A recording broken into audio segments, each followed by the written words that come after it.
like I could go just kind of go deep and like just Aristotle the shit out of this, where I just go a non-ending sentence where I'm just comma comma comma comma, and I just build something like 23 clauses deep. If you do that, I'll edit in a George Michael drop so that we can call you the comma chameleon. There we go. Yeah, deep cuts, baby. Oh, That's not George Michael, but we're good. It's Boy George. Boy George, damn it. Same thing. Boy George Michael. Stop. that one of those games where you have to take something that has the same first word as the other thing that's the same last word. You just combine them and make something new. My entire life is basically an improv game. Let's be real.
Hello, Podwalkers, and welcome to another episode of Goblin Lore.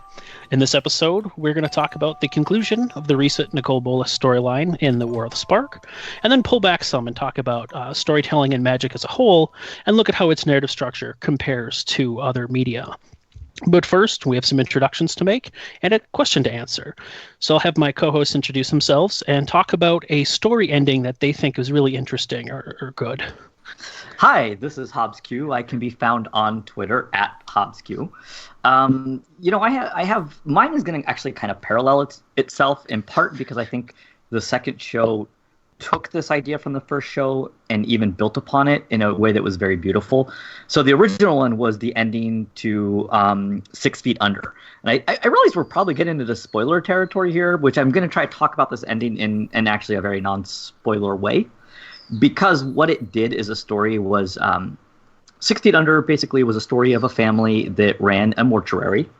And each episode kind of dealt with a death of somebody and then kind of used that as the kicking off point for the episode itself. At the end of the show, in the last episode, what they actually did was kind of flash forward to every character in the shows, the main characters, their death date, and showed how they died. Oh, wow.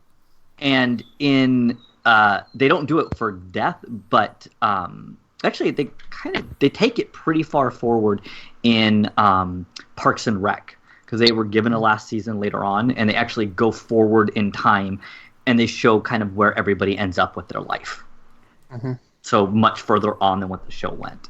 I kind of like that as a way to wrap up a show.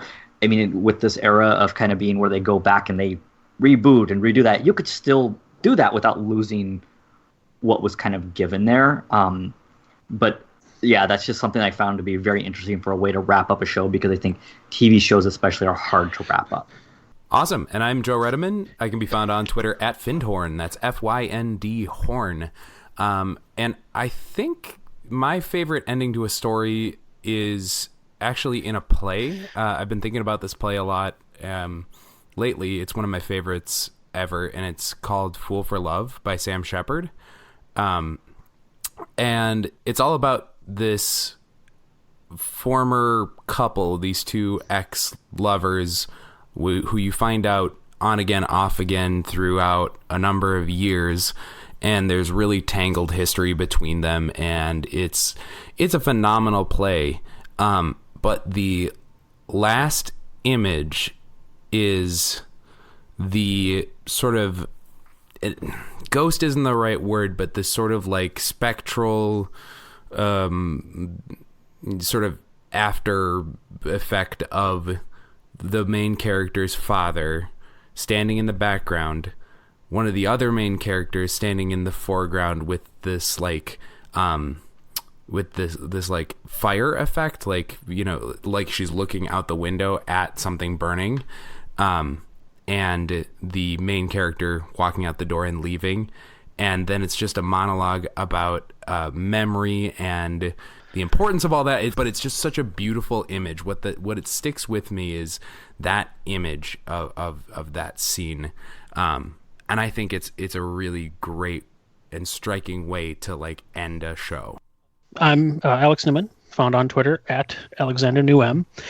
And I'm going to go with another TV show. I just recently finished rewatching the show The Office, and I think that show, in fairness, the show went on maybe a little bit longer than it needed to, but the ending of it I thought was a very good ending, because it provided closure for everybody. It didn't fast forward through time like some of the shows like Hobbs was talking about, but it did provide a nice sense of closure for all of the characters, and it kind of gave a place of where they all are. And that show was kind of weird because it had the whole framing device of they were being filmed for a documentary. And I know that style kind of got used for like Parks and Rec, but they didn't really put it in that framing device. They kind of just used that filming style. But in The Office, throughout the show, they sprinkle it in a little bit here. You'll see a character take their mic out, or they'll specifically address the camera people and talk to the people behind the camera.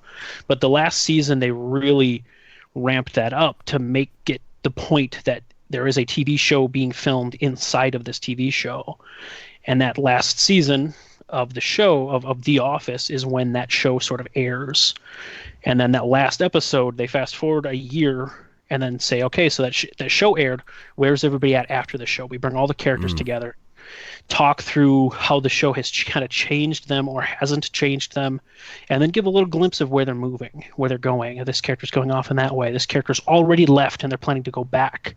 They just came back for this one day. And so I thought that was a really nice way to wrap up these character arcs without necessarily closing things off, but just kind of saying, okay, this story is done with these characters where they're at.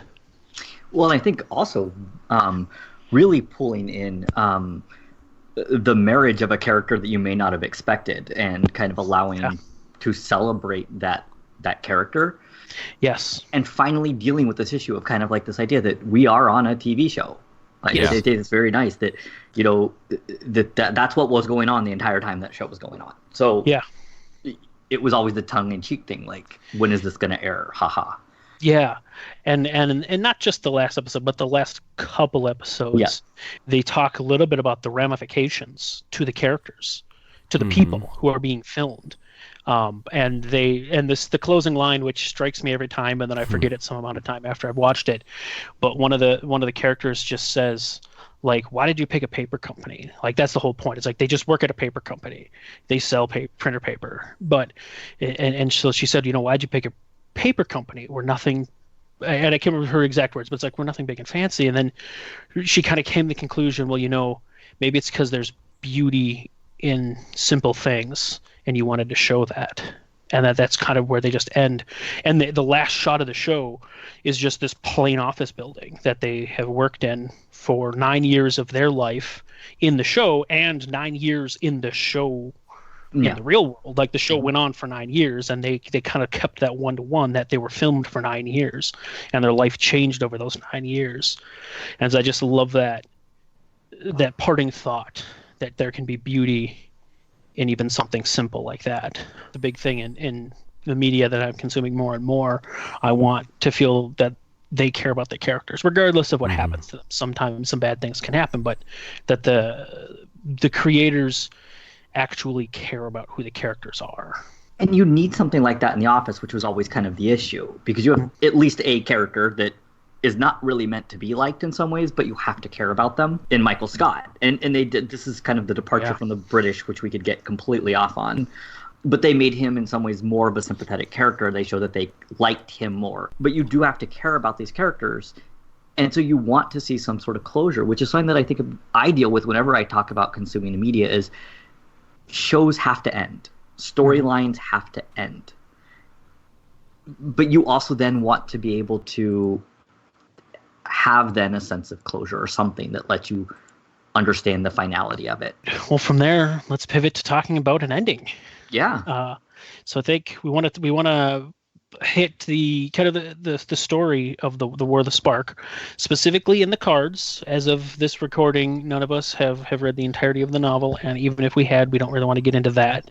We just want to talk about the story told through the cards and what we know about that, because that's common knowledge to anyone who cares. But if for some reason you don't want to hear that, sorry, we're going to have some spoilers when we talk through this section here. Yeah, I mean, I'd say that we're going to be talking. I mean, this is going to be coming out probably after the set's full release anyway. We are going to be talking about storyline plots that we know of from, very specifically, the cards, not the book yet. Mm-hmm. If you're listening to this right now, you've already downloaded, and we appreciate that. You don't need to listen. We'll forgive you. That's true for all of our episodes. We just like numbers. Yeah, there's no listens numbers. There's just download numbers. So that's all. That's too complex of math for goblins anyways. Right. Yeah. We couldn't even deal with that if we knew how. Yeah. So I think we know a brief run through the beginning of it, because we want to talk about this closing off of narrative space and things. So the conclusion is what we want to kind of talk about, but the run up to that is, Bolas has had for the last 4 blocks or something. He's been building this plot and plan, and we've been seeing it going on. We've been seeing pieces of it where the Gatewatch interacts with it, but we haven't seen the whole thing until now. And that plan was, he used the planar bridge to invade Ravnica with an army of Eternals, and then set up a planeswalker trap to pull planeswalkers here and then keep them from leaving so that he could apparently consume their sparks for power. What we knew up until now was that he wanted to reascend to basically Old Walker status, which we've talked about on the show, basically godlike, and not god in the sense of how we've seen gods in Magic, but unlimited power that's levels of kind of needed to be nerfed in order to have them be cards. Right. Can create planes, can destroy planes, can basically never die, etc. Also, I would like to note before we move on from this, and I miss an opportunity for a good bit, Planeswalker Trap, it sounds like a terrible board game. Oh my god, but now Hasbro... Oh my god, does Hasbro own that? Hasbro, get at me. Yeah, well, I mean, as long as we do it well, we can just Kickstarter it. That's true. That's a good point. Yeah. We know somebody who's got a 3D printer, I'm sure. I want to see it. Hasbro owns Mousetrap. Oh my god. Oh, it's just the exact same game, except instead of mice, it's just Jace. I want to see that. Anyway, tangents. Bolas's whole plan is now in motion. He's ripping sparks out of people left and right. That's where we're at. Yes. And so he kills 2 that we have confirmed in the cards. Am I correct in that? Yes. The only 2 we have confirmed. Well, and Dak Faden isn't confirmed in the cards. He's confirmed in the preview trailer for this. Okay. Okay. They show him. Yeah, they show him in the intro scene being stabbed in the back by an Eternal, and then the Eternal ripping his spark out of his chest. And Morrow confirmed on Blogatog that if your spark is harvested by an Eternal, that it is fatal. The way that process is, for whatever reason, is a fatal thing. So, for what we know, Dak Faden's done. Okay. And Domri. And Domri Raid is the one that we saw die in cards. On cards, okay. Yep. Yeah. So those 2 we've seen. I would guess more, but again, that's probably in the novel. So those 2 are killed. And at some point, Liliana, who is leading his army of Eternals, who he got her service because her contract defaulted after she killed all the demons. So now he holds her contract and literally her life. She decides that she doesn't want to continue helping his plan, and she turns the army against him. Then Bolas, being Bolas, I mean, at that he just uses the contract, whatever magic that involves, and that starts to kill her. And we see Gideon sacrifice himself to save her.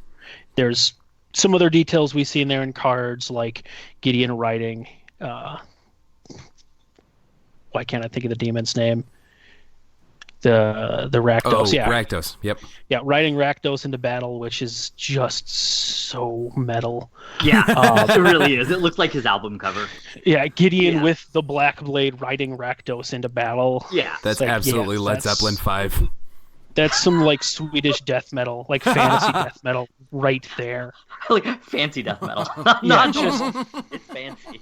I mean I've listened to my share of battle lore doing metal about like literally they have a song about the Rohirrim, and then we see in the cards D-Spark and then Prison Realm we see Liliana, as she didn't die, use the Eternals to take Bolas's spark away, somehow not killing him in that process. I was like contradicting literally what Morrow said.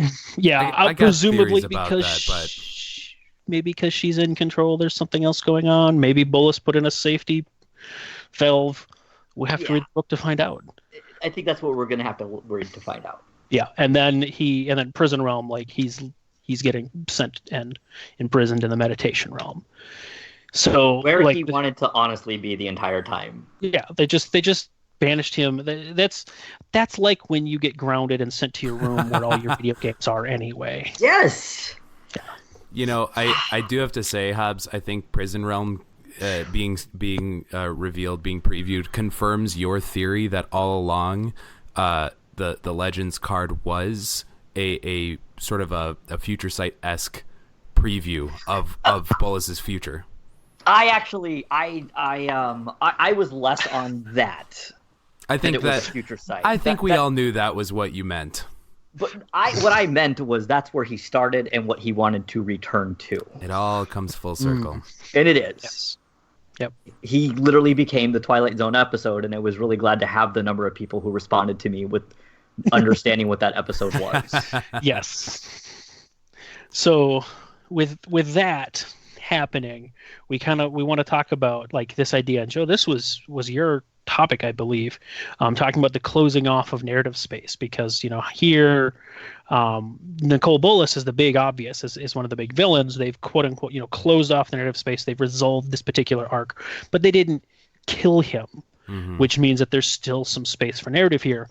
On the other hand, they did kill at least 3 planeswalkers, right, which closes off their story space.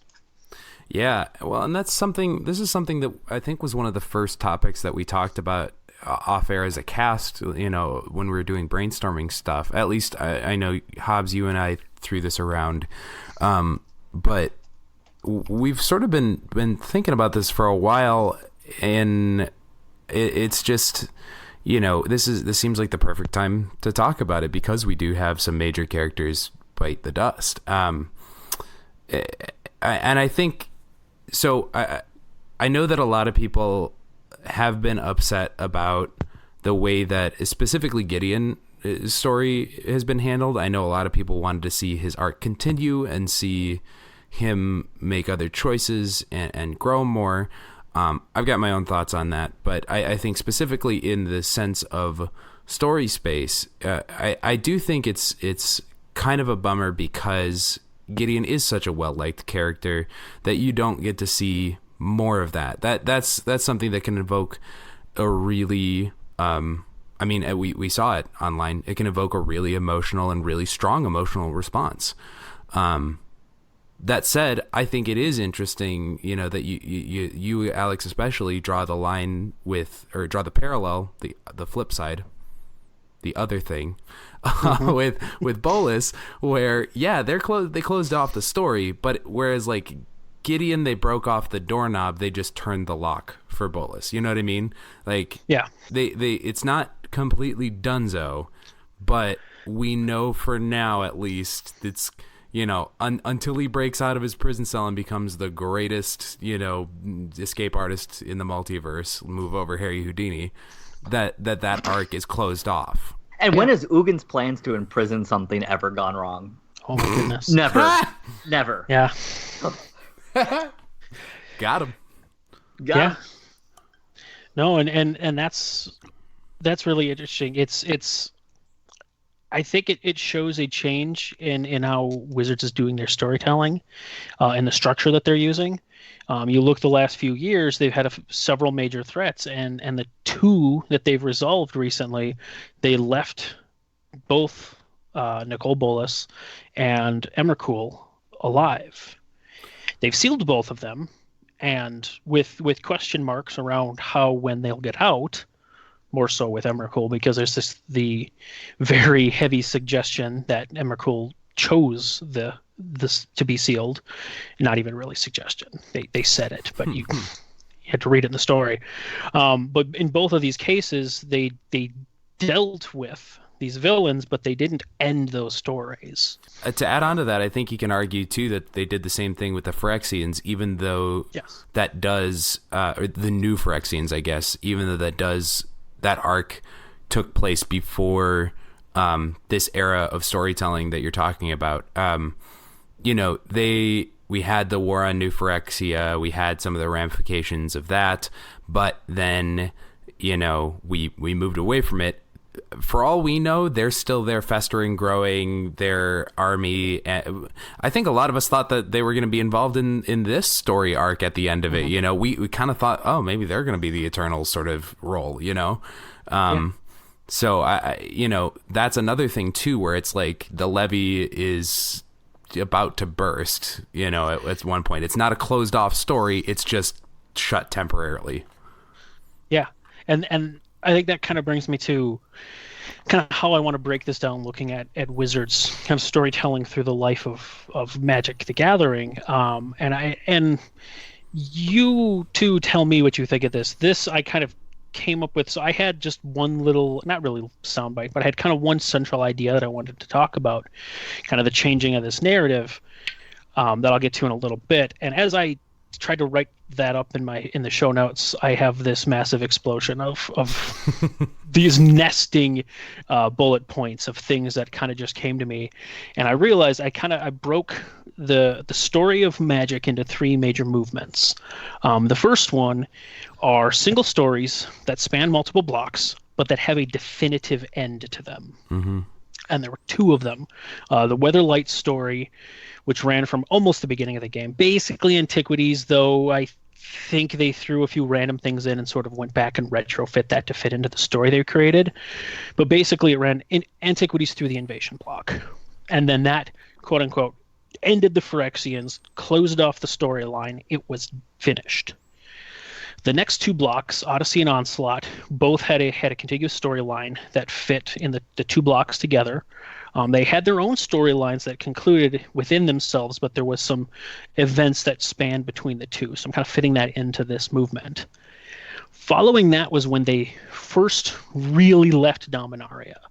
During the Weatherlight story, there were a few sets in other places, but all of those still tied into the Weatherlight story, which was centered on Dominaria. The next 5 blocks, one of which was a visit back to Dominaria, but 4 of them all went to 4 new planes that we hadn't seen before. All 5 of these blocks, the Mirrodin, Kamigawa, Ravnica, Time Spiral, and Lorwyn Shadowmoor blocks, all had one-shot stories that were self-contained within their block. And I think this was kind of the second movement then, where they decided they wanted to explore the multiverse. They wanted to build things beyond just a single plane and a couple that were sort of in its orbit, which was cool, and it was a good way to expand the storytelling of the game. This was also, what was Invasion, like 8 years into the game? Or no less than that. But so this was kind of the game maturing and them trying to develop it further.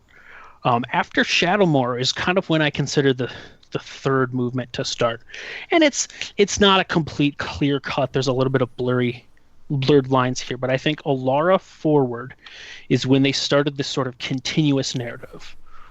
Every block has events that they resolve within the span of the block, but every block also has events and characters that are supposed to span further than that.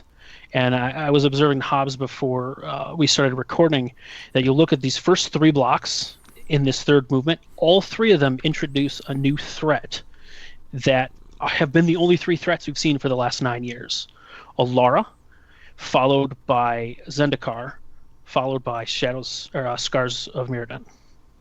each of them introduce a new threat, and we've been dealing with those threats for the last 9 years. Specifically, Bolus coming back in Alara, and the Eldrazi in the Zendikar block. From kind of a gameplay perspective also, we are seeing this shift in the way that we have done blocks and how gameplay has gone in almost that same time period, Alex. Because we actually moved from the typical for Magic the Gathering was big set that introduced all these concepts, small set, small set.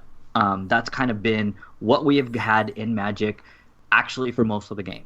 So we had that happening over and over and over again, and then finally we hit the Zendikar block when they decide that they've always struggled to with then how do you make things meaningful in their later sets? How do you make things meaningful in set number 3 and 2, and how do you have the mechanics because you got these things? So they tried in Zendikar to go big set, small set, and then another big set that was still in the storyline but was meant to be drafted on its own. It was actually a full set, and they moved away from.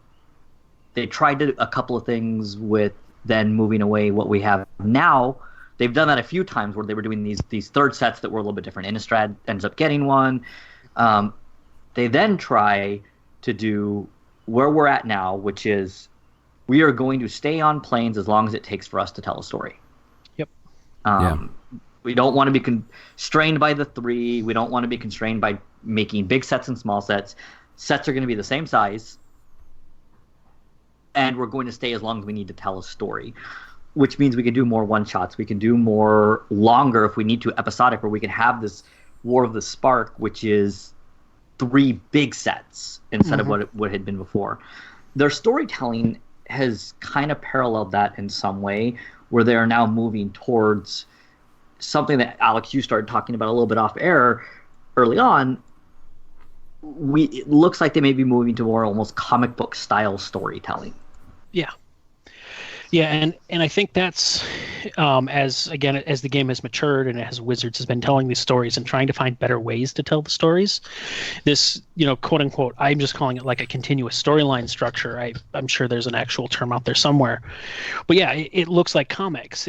There's a few things, comics, your soap operas, even like the Marvel Cinematic Universe is doing this to an extent, where you're going to tell a self-contained story within a given piece, within one set, within these 3 sets. But you want these storylines to be going on sort of behind the scenes or kind of in the middle ground where people can see it, but it's not the main focus right away.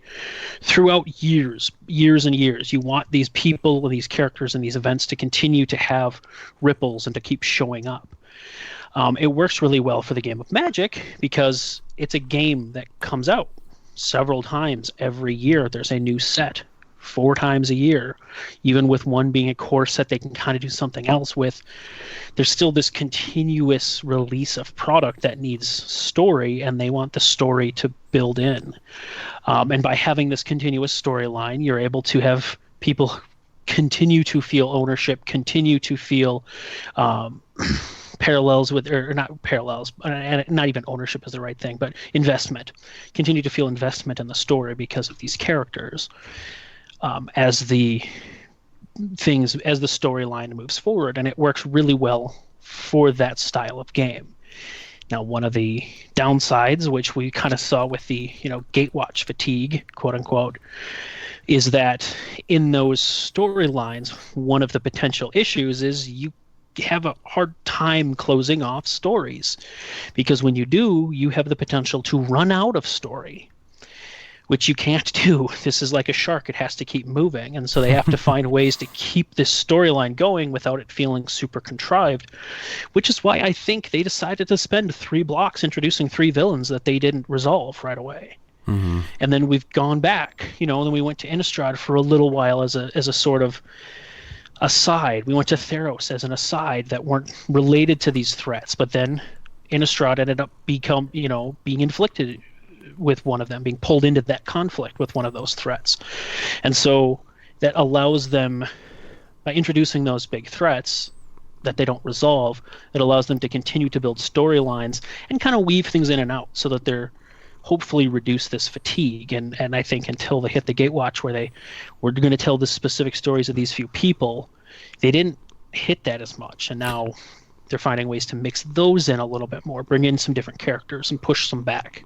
Yeah, and I think too, I mean, you sort of touched on this, but I think it's really compelling that when we have those one-shots, when we have some of those aside stories, as you put it, it doesn't take a lot to seed some elements of the main thread in there while not making that the central focus. You know, that can be, you can have those bits, those little clues, the breadcrumb trail sort of, you know, just dribbled in on that story, on that block story.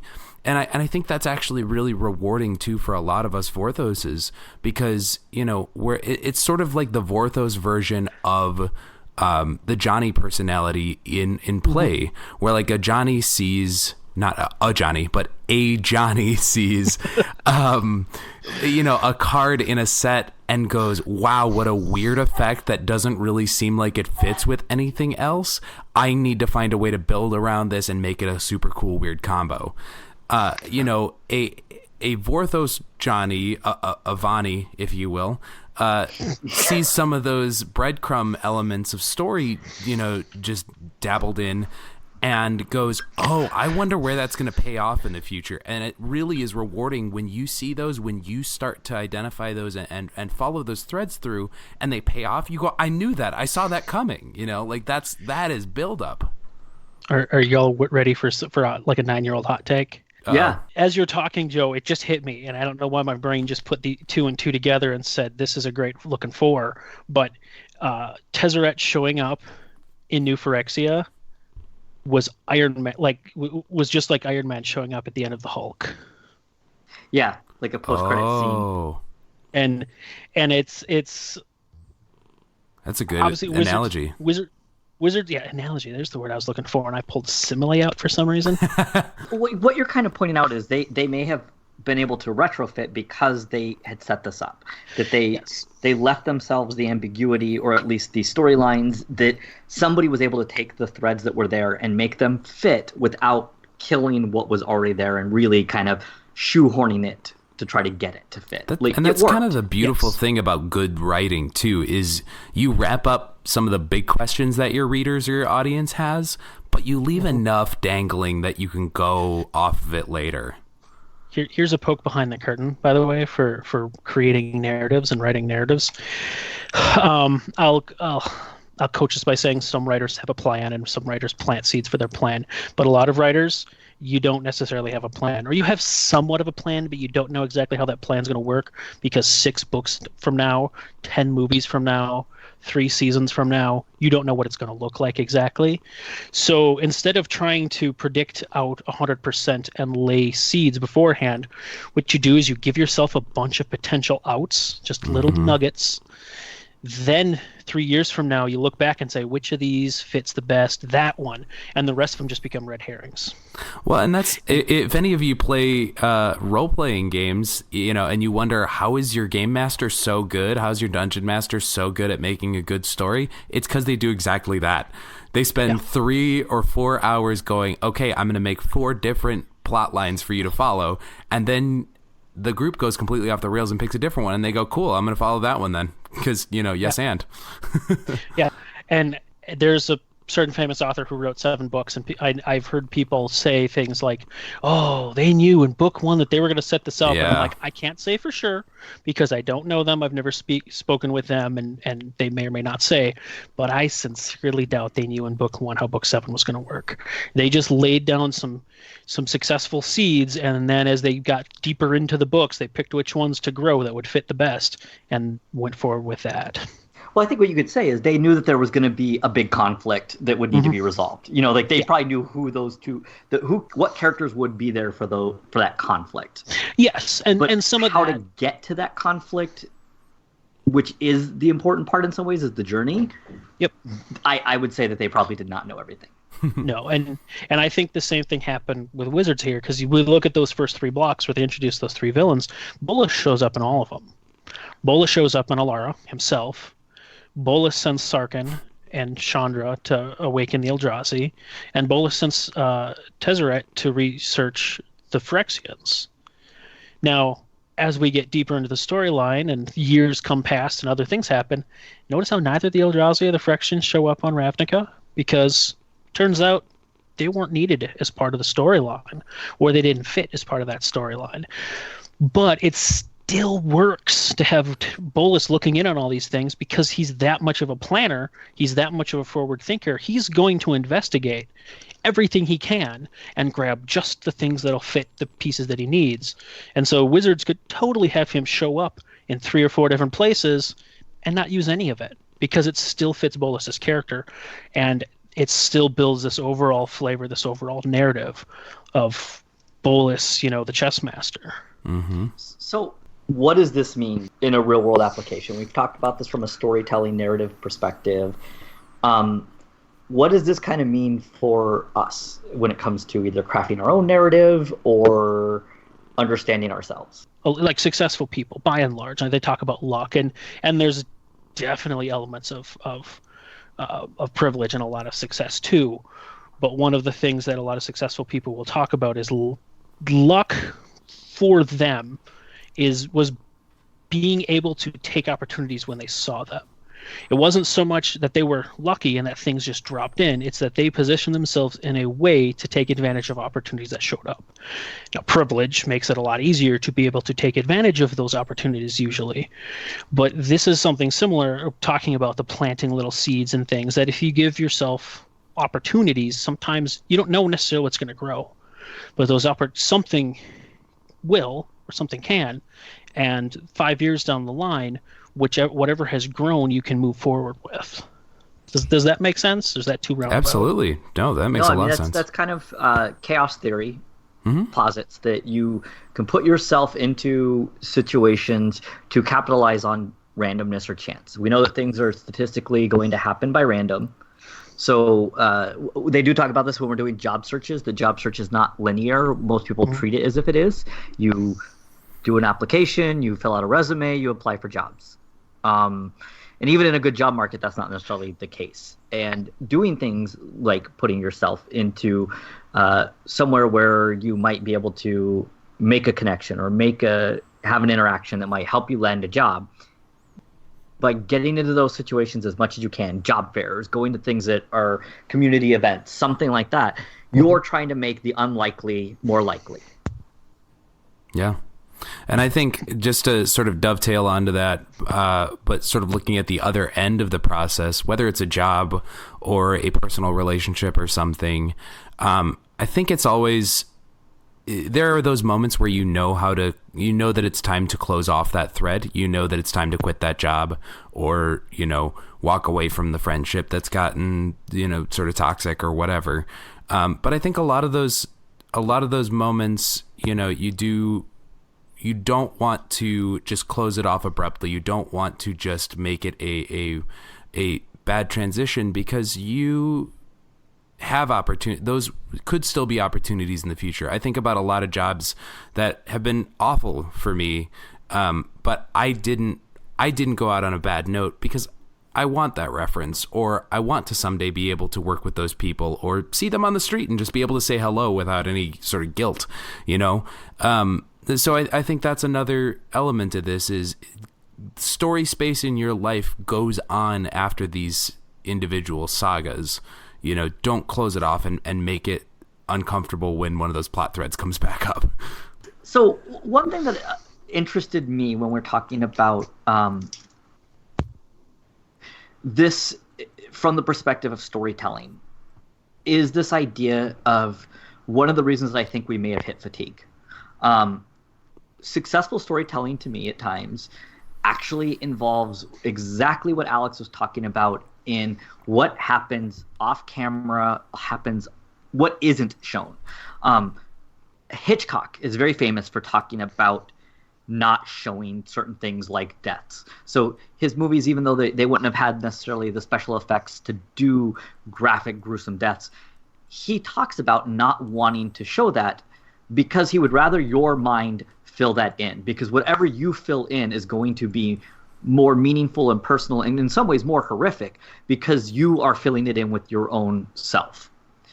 One of the things that I find that was interesting here is I think we hit fatigue in part because they showed too much at times. So I was somebody that wanted Bolus to come back. I mean, we know this is the biggest Bolus apologist in the world, and we'll talk about this for days on end. And I would love to do just even a whole episode with just what motivates him, because I do think he is more three-dimensional than what people give him credit for. But what makes Bolus interesting is seeing that he had his hands in everything, not seeing Bolus all the time. And we got to the point where we were seeing Bolus all the time.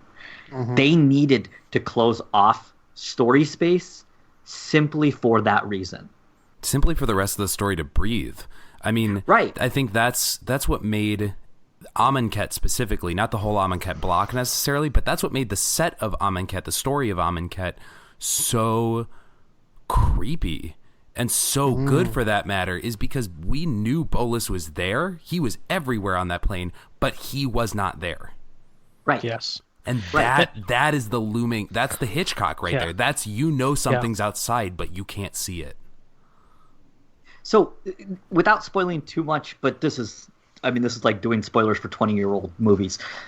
The movie Signs, if people have never seen it, is a... he was dead the whole time. No, wait. Come on. Dang it. Close. Rosebud was close. The sled. Yes. That movie worked really well for me until the third act. Because until the third act, the movie was goofy. It was quirky. It was like a Twilight Zone episode, kind of a little over the top, kind of not, it wasn't a perfect movie. It wasn't, it worked, right? Mm-hmm. Until they basically decided to show the actual aliens. Yes. The movie was creepier when you didn't see anything other than what was going on, which is when Twilight Zone works the best. When you don't fully just see everything, you're not handed it. And they ruined, in my opinion, because it was a movie I was enjoying up until that point, they ruined it by having this convoluted ending to it, which we know that M. Night Shyamalan does. He's hit or miss. He can be for a lot of people, but he is hit or miss with his endings and his twisting. And Signs missed in part to me because they showed too much. Magic had gotten to the point where they were showing a little too much. And even that is with our heroes, too. Yeah. We're not giving room for returning of characters that we wanted to see grow or see their storyline expand, knowing that means we have to have something cut off or closed. It's also sort of the whole, the old saying, absence makes the heart grow fonder, or as my dad would say, absinthe makes the heart grow fonder, but that's a whole other topic. But I think that we almost got a little bit the other way because we knew what was going to happen in War of the Spark. We almost got a little bit the other way with the Guilds of Ravnica and Ravnica Allegiance stories because they lasted so long. But it's exactly that. It's exactly that model that I think Wizards is doing the right thing. Magic Story is doing the right thing by giving us those world-building fill-out pieces also so that we can see that stuff that happens off-screen usually and get a little bit of a break from our favorite characters so that when they come back, we're like, heck yeah, it's Jace. Or, angry Minotaur dad. Yeah. Yeah. We want to speculate. We want to think. Mm-hmm. So what you're saying, Joe, is life models much closer to comic books and now the storytelling structures of Magic than perhaps novels. Yeah, and I think the real takeaway from this is that no one's ever really dead in the comics, and so therefore guard your homes against zombies. Specifically like blue metal covered zombies. But didn't we determine with Renee that the portal was the real problem? The portal is a problem. Zombies Portal's are not always the problem. Yeah, we can deal with zombies. The fact So- we don't understand is way worse. Speaking of Portal, does anyone here want cake? Wow. The cake is a lie. Oh, this is a triumph.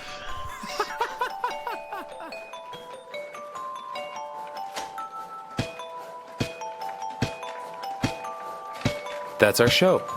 You can find the podcast at Goblin Lore Pod on Twitter, or email any questions, comments, or concerns to goblinlorepodcast@gmail.com.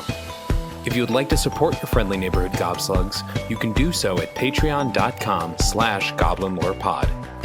This episode of Goblin Lore was hosted by Hobbs Q, who you can find on Twitter at HobbsQ.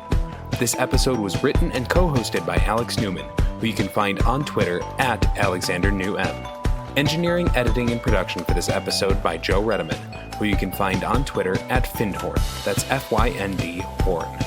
Our music is by Wintergatten, who you can find at wintergatten.com. That's wintergatan.com. Logo by Stephen Raphael on Twitter at Stephen Raffle. Goblin Lore is a presentation of Hipsters of the Coast, which you can find at hipstersofthecoast.com or at hipstersmtg on Twitter. Thank you all for listening, and remember, goblins, like snowflakes, are only dangerous in numbers.